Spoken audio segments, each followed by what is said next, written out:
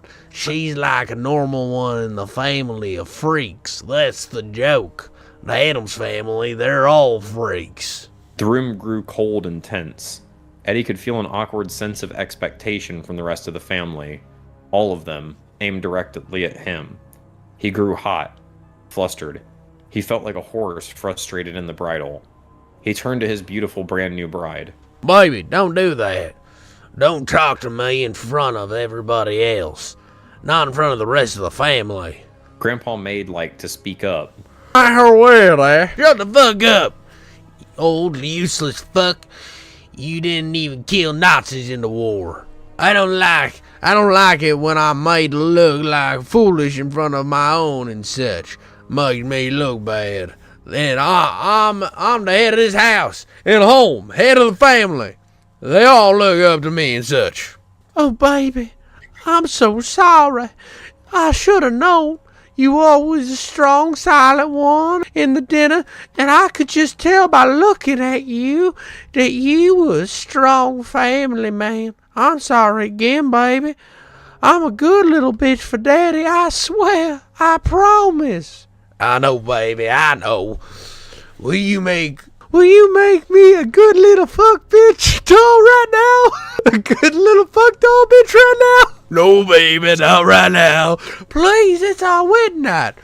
Babe, my kin and blood are right here and gathered here for us. So not right now, okay? Later when we upstairs again. Okay, I'm sorry. I just want to be a good little bitch for you. I'm sorry if I embarrassed you. No, baby. No, you could never embarrass me. We're being trolled by fucking Low Man at this point. That was diabolical, bro. That line, good little fuck doll bitch right now, is just diabolical to have me read in a story. That is rough. Fuck you, Low Man. That's crazy. Dude, my I coughed in the middle of that because the laugh got me, and my throat's sore. Like, somebody's been working on me, bro. That's crazy. Well, the ball's right back in my court. He contemplated what he could do sexually with the craterous wound that made the cavern of her gauze-stuffed skull, as the rest of the family gazed their empty mummy stares at the television set. Oh, fuck. Black, empty. The eyes long eaten out by hungry flies that laid their maggot young, that now too have also fled. Empty, sightless, ebon gazes housed from within long mummified leather flesh. He leaned over and tongued his bride, Bernice. She was fresher now, but soon she'd just be just like the rest of the family. I love this story. The end. 10 out of 10. 10 out of 10. Oh, 10 out of 10. Yeah, You know what's great? Not only do we have we had those other through lines that we pointed at for the other story, like the stalker thing. This also has a twist of not being what you think it is. Yeah. It has the big reveal twist thing. Yeah. There is no Texas Chainsaw Massacre family. It's just one guy killing people and propping them around his house, which is. Do you think that was actually his family, or do you think he collected people one at a time? I think he collected people one at a time. Me too. I think he walked up behind him, shot him, and then took him home. He just never had a family, which is crazy, bro. This was an absolute banger, an absolute banger to end the episode on. That's crazy. That's crazy. This is dude. Low Man has so many good stories. That's why I do want to fit them all in. He does to the channel. I don't want to turn into the Low Man channel because I want to give our other authors a chance to because they do post. So I want to give equal opportunity here. But he has so many good stories on. We do. We want to point this out. We want to stress this to our audience that we do give equal opportunity to everybody. When we get a different author in, they have to go to the top of the queue, because otherwise we're just inundated. And then because we have a lot of big multi-parters to get to, we have a lot of other stuff that we want to read. We can go and dig back around for other stories that other people have covered. It's We like do some ha- classic stuff. We Every need to once in a throw while, back in. but We need to throw back in Succotash. that's right. Gloomy, Yep. yeah. We have that's a multi-parter coming down the chute. We have another long multi-parter from Nikki XX. We have another multi-parter from the person who read or who wrote Dreamcatcher. So we have a lot of really big stories, and for those of you at home that are wondering like why we do these double up stories so much, is because when we do a multi-parter, we have to like build ourselves a backlog so that we have the opportunity to sit down and spend a few different recording sessions getting those done, because as much as we say we get them all done at once, we have jobs and families that we have to go do. That's the thing we gotta do, and that's just how society, like, you gotta keep the little monkey ball in the cage spinning gerbils, you know what I mean? So we can't do everything all at once. We gotta like pace it out, so we try to like prioritize the smaller stuff for a few weeks, and then we, behind the scenes, while these are already slowly uploading, read through endless other stuff. Yep. But we're like slowly unclogging the drain. Yeah, slowly. We're getting there. We're getting there. But thank you guys so much for coming to another wonderful episode of Haunted Router. I can't believe we've been like going this hard at it for so long. The little bromance just growing. I mean, and it continues to grow. This continues to grow. I'm growing right now in this chair, both from my stomach area and my shorts. So that's okay. Yeah. I'm getting fatter and I have a boner bend. That's what I'm saying. Let's just lay it all out on the table for you. Okay, thank you. We'll have Low Man write about that in a story. As the slimy, gargantuan man dropped his stomach on the table, he could not reach his Johnson because the gorgeous mass of fat and flab couldn't stemmed his arms from his penis. One of two things. Either Low Man's going to hear this and he's going to be like, yes, I haven't written a boner story yet. Yeah, nice. Exactly, nice. Or more probably, he's going to be like, they haven't gotten to the boner story yet. They haven't gotten to the boner story yet.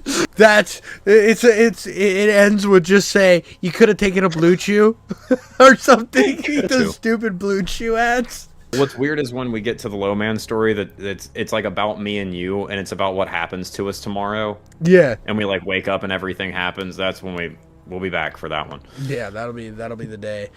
But yeah, anyways, like, subscribe, comment, rate us on Spotify, and stop gooning in the goddamn closet. Get out of my walls. Also, all of you, get out of my walls. You know who you are.